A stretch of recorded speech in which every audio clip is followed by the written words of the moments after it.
collection is a key factor in any IEP or ETR process. A medical diagnosis does not automatically qualify a student for an IEP. However, it is taken into consideration when you are going through the evaluation process. So what happens is evaluations from outside sources such as your pediatrician, mental health care, audiologist, or whatnot are brought to the meeting, and we use that as we are looking at the data that's also collected by the school psychologist, by the intervention specialist, by the gen ed teachers. And what schools do is students are placed under a specific category in the ETR, and that's how we determine what supports will be put in place. So there are 13 categories. There, I had them over there. There are 13 school categories that a child can fall under. And some of our more common ones are your specific learning disability, speech and language impairments, what is that? Intellectual disability, and some emotional disturbance. So as you're going through the process of collecting data, it's called the MTSS process, or the multi-tier systems of support. And it basically emphasizes that all teachers can differentiate to meet the needs of all students. So this MTS process is a problem-solving and decision-making process. It's an approach that looks at problem-solving and making decisions. So we have to decide what's important for students to know and do. We have to teach key skills for students to know and do. We have to monitor how students are doing.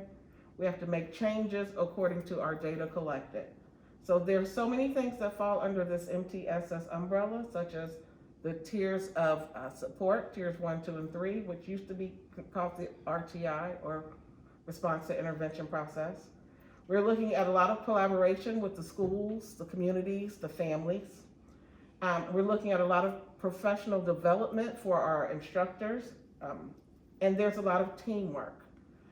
Also under the MTSS umbrella, we have to look at the intervention and instructions that we're putting in place and incorporate the positive behavior interventions and supports that the school puts in place.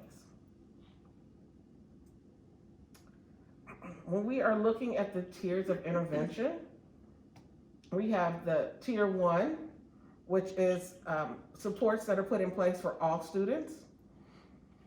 Just general academic and behavior supports, which also includes your PBIS plan from your school. Tier 2 supports are more targeted, more supplemental supports. And with tier 2 supports, you are usually working in smaller groups, and this is delivered by the gen ed teacher. Your tier 3 supports are more intensive, and typically in your building, you should not have more than 3 to 5% of your students receiving tier 3 intervention supports or behavior supports as well. And with these, when we are reaching the targeted or high-risk students, this a lot of times is where the evaluation process comes into play. This is where the intervention specialist a lot of times is brought in to provide support.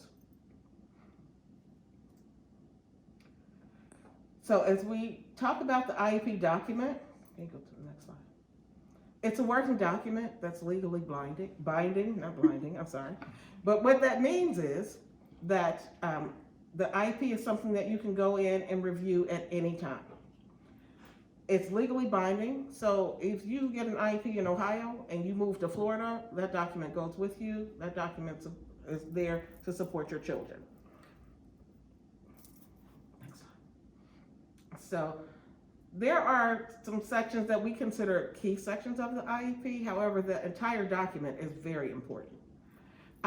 One of the reasons we consider these as key sections of the IEP is because they hold a lot of merit or a lot of weight. For instance, section 6 are the goals and objectives. That tells you what goals, what objectives, what instruction, what are you working towards? What is your child working toward to close that academic or behavior gap that they have with other students. And can I add into that, the goals and objectives should be something that you can work on and that child can do successfully within one academic year.